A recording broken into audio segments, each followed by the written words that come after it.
Captain Do Han stared at his screen in the Korean Space Defense Force Command Center. The red dots appearing near the moon shouldn't have been there. At first, he thought they were just computer errors. They weren't. "Sir, we've lost contact with Lunar Station 7, said his communications officer. The young man's voice shook slightly. Do Han straightened in his chair. Lunar Station 7 was their biggest research base on the moon, home to 50 of Earth's brightest scientists. "Try emergency channels," he ordered. A few seconds passed. Then, through the static, they heard screams. The video feed flickered to life. Do Han and his crew watched in horror as something huge moved through the station's corridors. The security camera caught glimpses of scaled skin and massive claws. Whatever it was, it stood at least 12 feet tall. "Get me a better view," Do Han commanded. The video feed switched to another camera, and they finally saw them clearly. The creatures looked like a mix between dinosaurs and crocodiles, walking on two legs with arms that ended in razor-sharp claws. Their eyes glowed yellow in the station's emergency lights. Lieutenant Han Sol, their xenobiologist, rushed into the command center. "Sir, you need to see this," he said, bringing up more footage on the main screen. "They're methodically hunting down our people. Not just killing hunting. They're intelligent." They watched as the creatures used tools and weapons, communicated with each other through clicks and growls, and systematically broke through the station's defenses. These weren't mindless beasts. They were hunters with technology far beyond Earth's. The main screen suddenly went black. When it came back on, a single creature stood in front of the camera. Its scales were darker than the others, with marks that looked like battle scars. When it spoke, its words were translated by some unseen device.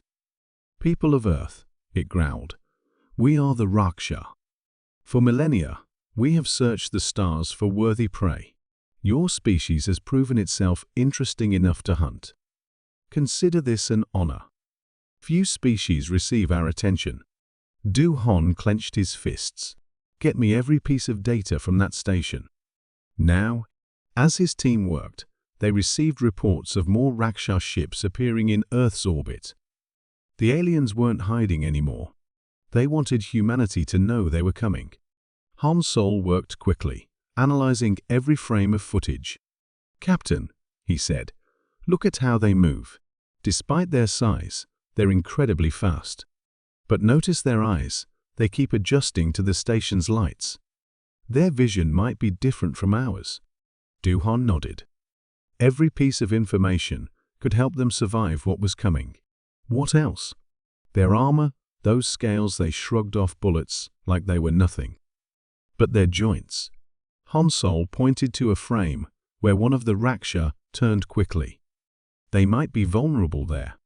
The Supreme Hunter's message continued playing across every screen and device on Earth. "We have chosen you as our next hunt. Your weapons are primitive. Your defenses are weak. But you have shown cunning. You have built machines that reach the stars. You have spread across your world like a clever prey species should. Now, prove yourselves worthy of being hunted by the galaxy's greatest predators." Do Han looked at his team. Fear showed on their faces, but also determination. Humanity hadn't survived this long by giving up. "Send everything we have to every military and research facility on Earth," he ordered. "If they want to hunt us, fine. But they're about to learn that humans aren't just prey. We're survivors." As alarms blared across the planet, Do Han knew humanity faced its greatest challenge. But he also knew something the Raksha didn't. Humans had spent their entire history learning to overcome bigger, stronger predators. Now, they would do it one more time. The Raksha attacked at noon, when the sun was brightest. Their ships darkened the skies over every major city on Earth. In Seoul, Commander Ki Tae watched from his command bunker as the first alien drop pods crashed into the city streets.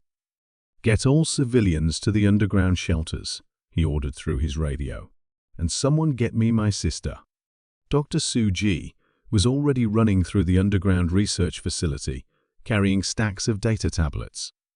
"Brother," she said as she burst into the command bunker, "I think I've found something. The Raksha they keep attacking during daylight. Never at night." Kitae had noticed this too. In the 3 days since first contact, the aliens had launched small attacks around the world, always during the brightest hours. Now, as their main assault began, they were following the sun across the globe. The bunker shook as another drop pod hit nearby. Through the security cameras, they watched a Raksha warrior emerge. It stood twice as tall as a human, its scaled armor gleaming in the sunlight. It raised its head and made a clicking sound that chilled everyone's blood. Their eyes, Suji pointed at the screen. "Look how they narrow in the bright light. What if they don't see well in the dark?" A soldier rushed in. "Commander, our bullets barely hurt them.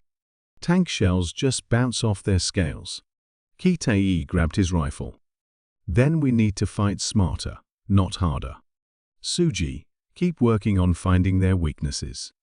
Everyone else, with me. We're going to show these hunters what happens when they pick the wrong prey." The streets of Seoul had become a war zone. The Raksha moved with frightening speed, breaking into buildings and hunting down anyone they could find. But Kitae noticed something: they weren't using their advanced weapons much. They preferred to hunt with their claws and natural strength. "They're playing with us," he realized. "This isn't just an invasion. It's a sport to them." Suji's voice crackled over his radio. "Kitae, we just tested something. These creatures, they react strongly to high-pitched sounds. One of our researchers dropped some equipment, and the Raksha in the lab next door practically jumped out of its scales." Kitae watched as a Raksha warrior tore through a military blockade like it was made of paper. Then he noticed something else. When a car alarm went off, the creature hesitated for a split second, its head twitching. "All units," he commanded, "fall back to the subway tunnels. Bring every speaker and sound system you can find." The Raksha followed the retreating humans underground, exactly as Kitae hoped they would. In the darkness of the tunnels, their movements became less sure, more cautious. Their glowing eyes gave away their positions. "Now," Kitae ordered. Every speaker in the subway system blasted a mix of high-frequency sounds. The effect was immediate. The Raksha warriors stumbled, some dropping their weapons as they tried to cover what passed for their ears. "Hit them!" Kitae shouted. This time, their bullets found the vulnerable spots between the scales. 3 Raksha fell before the others retreated back to the surface. Suji's voice came over the radio again, excited. "It worked. Brother, we found their weakness. Their enhanced senses make them perfect hunters, but those same senses can be used against them." Kitae smiled grimly as he watched the Raksha withdraw from the underground. "Send this information to every resistance group worldwide. The hunters just became the hunted." Above ground, the Raksha ships still darkened the sky. But now humanity had hope. They weren't helpless prey anymore. They had found a way to fight back, and this was just the beginning. Dr. Suji hadn't slept in 2 days. She stared at the tissue samples under her microscope, while her research partner, Dr. Jin Woo, studied brain scans of a dead Raksha warrior. They worked in an underground lab, converted from an old subway station in Seoul. "Look at this," Jin Woo called out, pointing to his screen. "Their brain is huge compared to ours, but most of it is dedicated to processing sensory input. It's like their entire evolution focused on becoming the perfect hunter." Suji moved to look at his screen. "That's why the sound weapons work so well. Their brains can't handle that much sensory input." She rubbed her tired eyes. "But we need more than just sound to beat them." Above them, they heard the rumble of another Raksha attack. These attacks had become smaller since humans started fighting back, but they hadn't stopped. The aliens were learning too. A soldier rushed into the lab. "Dr. Suji." Your brother's team just captured a live one. They hurried to the containment area. Commander Kitei stood watching the captured Rakshar through thick glass. The creature was smaller than most they'd seen, probably younger.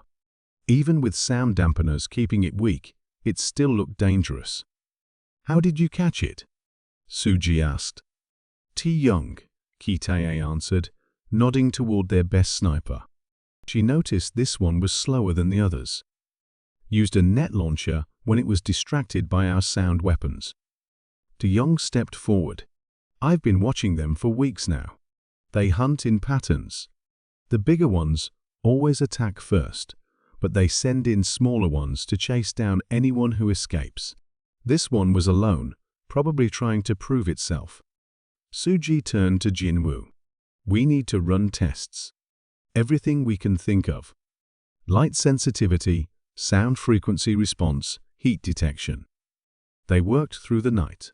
The young Rakshar fought at first, but seemed to understand it was being studied. Sometimes, it watched them back with those glowing yellow eyes. "They're intelligent," Jinwoo said as he reviewed their test results. "Maybe as intelligent as us. But they're stuck." "What do you mean?" Kitei asked. "Look at their technology. It's advanced, but it's all focused on hunting. Their ships, their weapons, even their armor. It's all about being better predators. They never developed anything else." Suji suddenly stood up from her computer. "That's it. They're too specialized. Everything about them, their bodies, their technology, even their society, it's all about being the perfect hunter. But that's their weakness." She pulled up multiple screens of data. "Their eyes are perfect for detecting movement in daylight, but that makes them too sensitive to bright flashes. Their hearing can track prey from miles away, but that makes them vulnerable to certain sounds. Even their armored scales, they're so hard because they need to be protected from their own kind during hunting competitions." "How does this help us?" Young asked. "Because," Suji said, excitement in her voice, "humans are the opposite. We're not specialized. We adapt. We take our weaknesses and turn them into strengths. The Rakshar evolved to be perfect predators, but humans evolved to be perfect survivors." The captured Rakshar made a clicking sound, as if agreeing with her assessment. Kitei nodded slowly. "So we use their specialization against them, turn their hunting instincts into traps." "Exactly," Jinwoo said. "They expect us to act like prey, to run and hide. But we can do something they never evolved to handle. We can hunt the hunters," Tae-young finished, a small smile on her face. Above them, the sound of battle continued.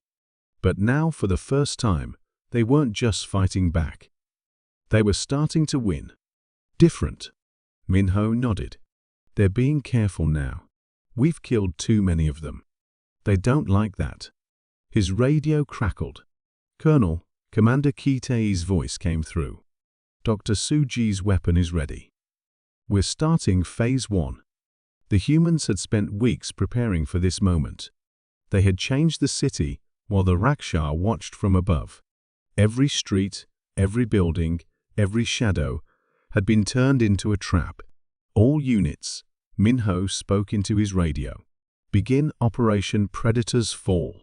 The first part of their plan was simple. They made themselves look weak. Soldiers moved in the open, appearing tired and disorganized. Some even pretended to limp. Above them, the Rakshar ships moved closer. "They're taking the bait," Young said, watching through her scope. 3 drop pods launching. The pods crashed into the street below.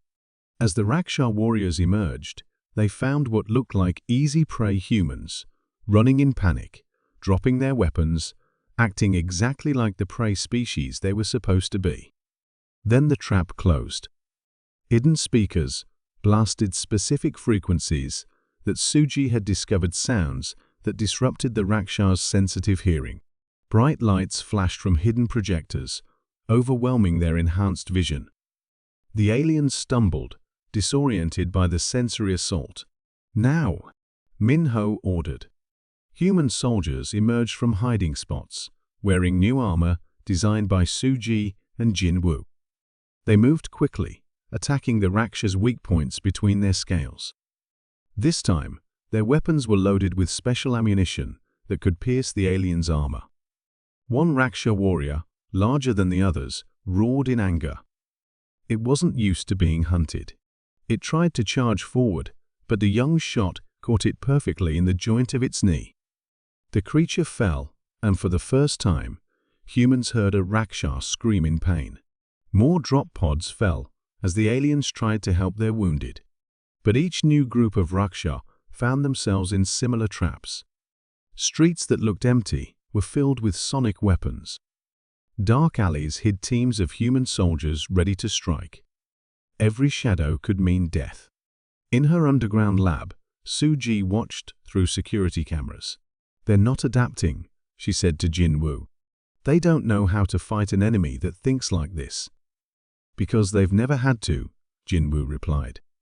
"They've always been the apex predators. They don't know how to be prey." Above ground, the battle continued. Min-ho's soldiers moved like hunters now, using everything they had learned about their enemy. They struck from shadows, retreated when the Raksha was strong, and attacked again when they showed weakness. Colonel Ki Tae's voice came over the radio again. "We're getting reports from other cities. The same thing is happening everywhere. The Raksha are falling back." Min-ho watched as the alien ships began to pull away from the city. They weren't retreating completely, but for the first time, they were afraid. "Send word to every fighting group," he ordered. "The hunt has changed. Now we're the predators." In the distance, through the rain, they could hear the angry roars of the Raksha. The aliens had finally learned what humans had known for thousands of years.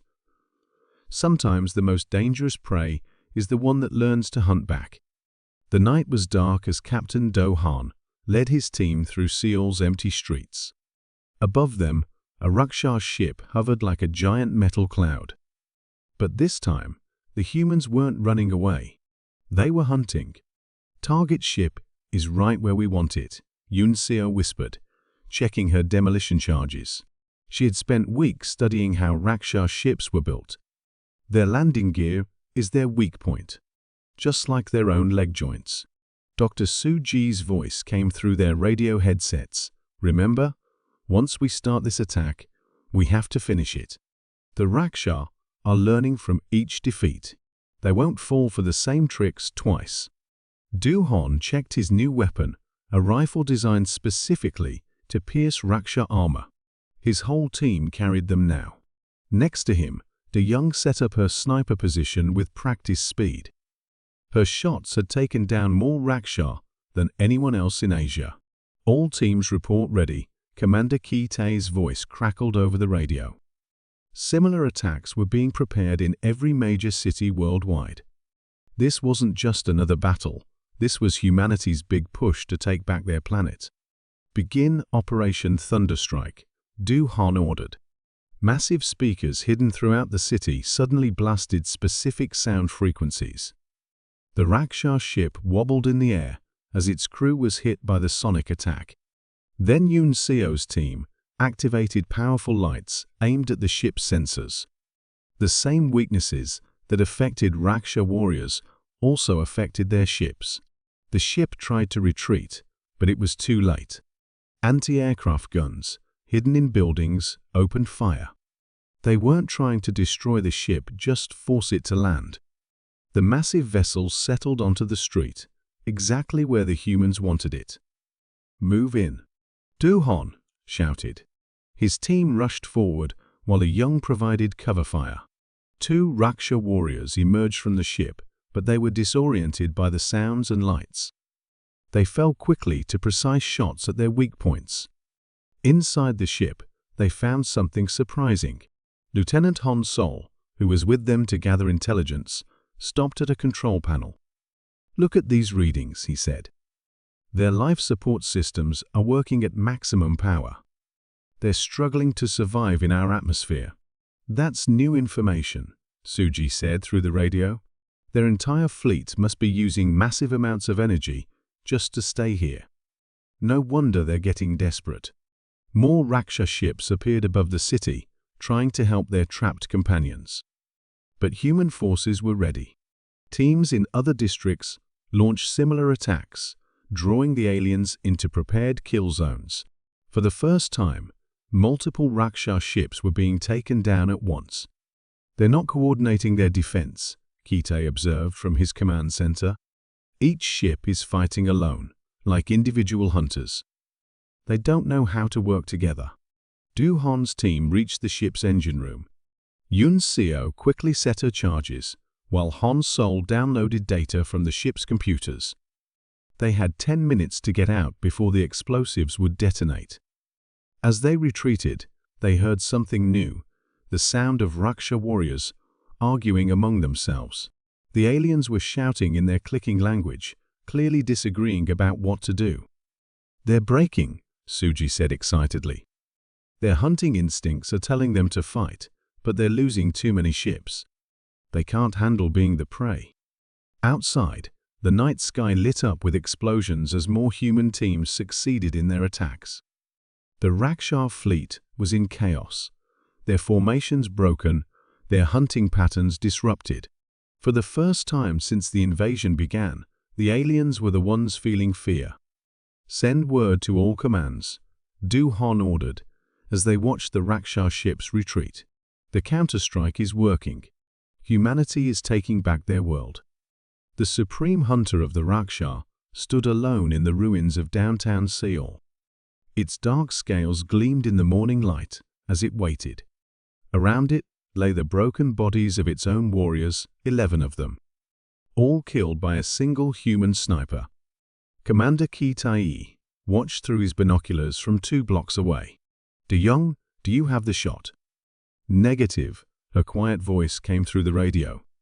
"It's smart. Keeps using buildings for cover. This one's different from the others." The Supreme Hunter suddenly spoke, its translator making its clicking sounds into words. "Come face me, clever prey. Show me why my hunters fear you now." Ki Tai looked at Dr. Suji, who stood next to him, checking her newest weapon, a small device that could disrupt the Raksha's sensitive hearing at close range. "Ready?" he asked his sister. She nodded. "Remember, this one's their leader. It's probably stronger and smarter than any we faced." Ki Tai stepped out into the street. The Supreme Hunter turned to face him, its yellow eyes glowing with interest. It stood almost 15 feet tall, bigger than any Raksha they'd seen before. "Your species surprises us," the Supreme Hunter said. "In 10,000 years of hunting, no prey has ever fought back like this." "That's your problem," Ki Tai replied. "You still think we're prey."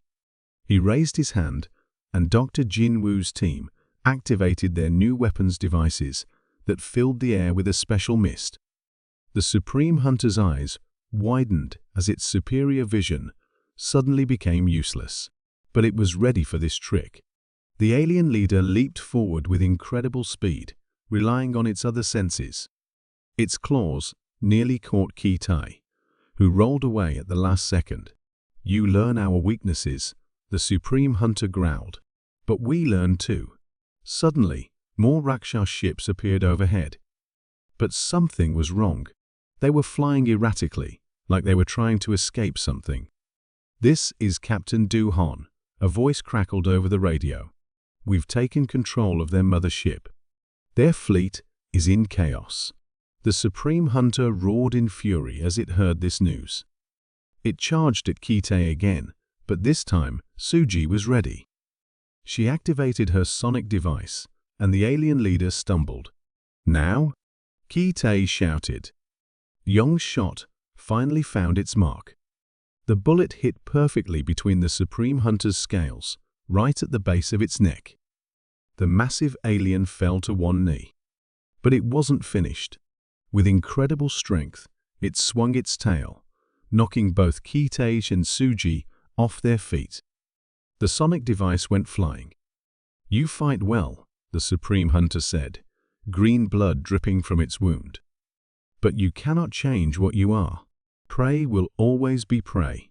You're wrong, Kitae said as he stood up. We were never prey. Humans have always been hunters. We just hunt differently than you.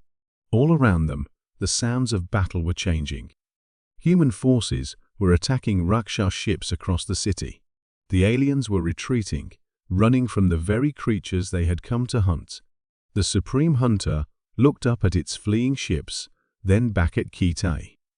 For the first time, there was something new in its glowing eyes: fear. What are you? It asked. We're what happens when prey learns to adapt, Suji answered, standing beside her brother. We're what happens when the hunted decide to hunt back. Yong's second shot ended the Supreme Hunter's reign forever. As the massive alien fell, its translator spoke one last time: the hunt is over. Above them, the Raksha fleet was in full retreat. Humanity had not just survived, they had become something the Raksha had never seen before, prey that became better predators than their hunters. Captain Du Han stood at the window of the space station, watching Earth shine below. 3 months had passed since the last Raksha ship tried to escape the solar system. None had made it. Humanity had become too good at hunting them. The final count is in, Lieutenant Han Sol said, joining him at the window. We captured 37 of their ships intact. The technology inside will advance our space program by centuries. Du Han nodded. And the eggs we found? Dr. Suji thinks we can save them, Han Sol replied. The Raksha weren't completely dead as a species. They just couldn't see any way forward except conquest and hunting. Their pride doomed them more than anything else. In the station's main lab, Suji and Jinwoo worked with scientists from around the world. They had turned their understanding of the Raksha into new discoveries. The aliens' superior senses had helped humans develop better medical scanning equipment. Their ship technology was already being adapted for peaceful exploration. Commander Kitae's report just came in, Jinwoo said, looking up from his computer. The cleanup of Seoul is almost complete. They found something interesting in the Supreme Hunter's personal quarters, a record of every species the Raksha had hunted to extinction. Hundreds of worlds, thousands of species. All gone because the Raksha couldn't imagine any relationship except hunter and prey. Suji touched one of the Raksha eggs they had saved. Inside, new life was growing, but these young ones would be raised differently, taught that survival meant more than just being the strongest hunter. What happens when they grow up? A young researcher asked nervously. We teach them, Suji answered. Show them that adaptation is stronger than domination. The Raksha fell because they thought becoming the perfect predator was the end of evolution. They forgot that life never stops changing. To Young, who had become a legend for her role in defeating the Supreme Hunter, now trained other soldiers in the art of precision shooting. But these skills weren't for fighting anymore. They were for defending, for protecting. The stars don't seem as empty now, Du Han said, still looking out the window. But they don't seem as frightening either. We know what's out there, and we know we can face it. Han Sol joined him again, carrying a tablet with new research data. The Raksha's biggest mistake wasn't attacking Earth, he said. It was thinking that being the apex predator meant they had reached perfection. They spent millions of years becoming the ultimate hunters, but they never asked themselves what would happen when the hunters needed to change. In the ruins of a Raksha ship, now turned into a museum, Kitae led a group of students on a tour. Remember, he told them, the Raksha weren't evil. They were trapped by their own success, by their belief that being the strongest meant being the best. But humans know better. We've always known that true strength comes from adapting, from working together, from learning and changing. As night fell over Earth, the last pieces of Raksha technology were being studied and understood. Their weapons were turned into tools for exploration. Their hunting techniques became lessons in conservation. Even their failures taught humanity important truths about survival. "We're ready to begin the deep space program," Han announced to his crew. "But this time, we're not going as conquerors or hunters. We're going as explorers, as learners, as a species that understands that the greatest strength isn't in dominating others, it's in being able to change and grow." The stars beckoned, and humanity looked up not with fear, but with hope. They had faced the galaxy's greatest predators and survived. More than that, they had learned from them. The age of the hunter was over. The age of the explorer had begun.